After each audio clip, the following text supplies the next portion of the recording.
liburan ke pantai, mana tersebut ada bareng sama tim. Ada penerbangan yang akan melewati beberapa pantai di Kabupaten dari para jatuh apa namanya Oke, kebetulan aku kerja bersama Konservasi Indonesia. Jadi hiu paus yang ada di Gorontalo itu sudah dipasang satelit di sayap dan di siripnya. Jadi saintis atau ilmuwan yang ada di Konservasi Indonesia sudah bisa memonitor hiu paus yang memang sudah di-tag, sudah dipasang satelitnya. Kebetulan aku juga salah satu yang memasang di Teluk Saleh. Nah, ketika diteliti aktivitas feeding atau memberi makan hiu paus itu tidak mengganggu pola makannya. Karena hiu paus itu nggak bisa makannya cuma dari yang di permukaan, kebutuhan kalori hiu paus itu banyak. Jadi setelah dia makan yang di permukaan, yang dikasih makan sama kita, dia akan tetap berenang ke bawah. Ini menurut penelitian monitor satelit yang kita pasang, dia akan tetap berenang ke bawah, nyari-nyari makanan lain. Karena dia nggak mungkin makan satu jenis doang, dia akan mencari ikan-ikan kecil lainnya, gitu. Akan mencari ikan alam dan segala macam.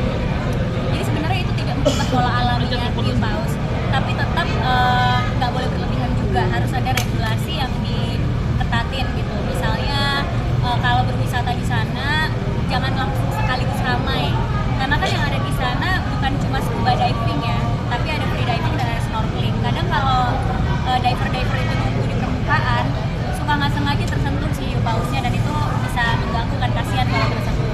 Jadi harusnya ada regulasi yang ketat untuk itu, tapi sebenarnya aktivitas itu tidak sepenuhnya mengganggu hiu paus menurut penelitian yang ada. Dan itu kan memang sumber pencarian warga di sana dan memang udah terjadi. Dan hiu paus yang di situ itu, yang di Gorontalo, dia emang datang itu karena ada tambak udang di sana. Tadinya nelayan tuh malah nggak mau ada hiu paus di situ karena mengganggu memakan ikan-ikan kecil di situ kan. Tapi dia datang terus karena ada tambak udang dan akhirnya menjadi pariwisata. Jadi aku rasa sebelum kita ngeviralin sesuatu harus ada penelitian yang kita tahu. Kebetulan aku udah nyebur masangin satelitnya, aku udah kerja sama ilmuwan di konservasi, dan kita juga di konservasi itu memperjuangkan kok regulasi yang adil antara satwa dan manusianya gitu. Jadi pro dan kontra, karena kan juga bisa dibilang budget lumayan flexi banget ya. Menurut aku kalau misalnya wisata itu dibikin mahal, wajar-wajar aja gitu. Karena karena kan susah ya untuk kesana gitu loh, dan itu kan pencarian warga lokal di situ. Ada beberapa hal yang harus disiapkan sama warga di situ untuk berwisata, perahunya apa, jadwalnya. Makanya aku bilang kan regulasinya harus diketatin. Nggak bisa tiba-tiba orang langsung 15 orang di situ megang-megang hiu pausnya, kan nggak boleh.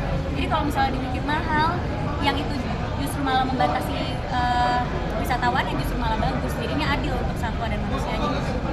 Yang merujuk kepada penelitian empiris itu bagus gitu.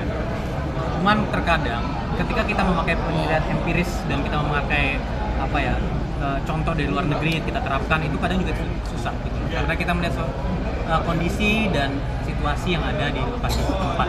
Maka riset itu bukan hanya empiris yang dibutuhkan, apalagi untuk hal-hal seperti ini yang kompleks ya isunya. Ada juga pentingnya kita melihat warga-warga setempat tuh reaksinya seperti apa gitu loh. Karena yang tinggal di situ tuh bukan hanya satwa, tapi juga ada warga-warga lokal gitu. Jadi ada pentingnya juga kita mungkin melihat dua sisi, bukan hanya satu sisi yang kita melihat lalu kita memviralkan lalu kita komen. Karena nggak bisa dibandingin perairan di situ sama Australia gitu. Itu geografisnya beda, orang-orangnya beda, perilaku satwanya pun juga beda gitu. Makanya gimana ya, kalau ada video-video kayak gitu tuh karena aku juga terjun langsung, ngobrol langsung sama ilmuwannya, sama saintisnya, ada ekspedisi untuk hiu paus. Jadi ya kita yang pegang datanya kan sebenarnya gitu. Thank you, Thank you, Billy.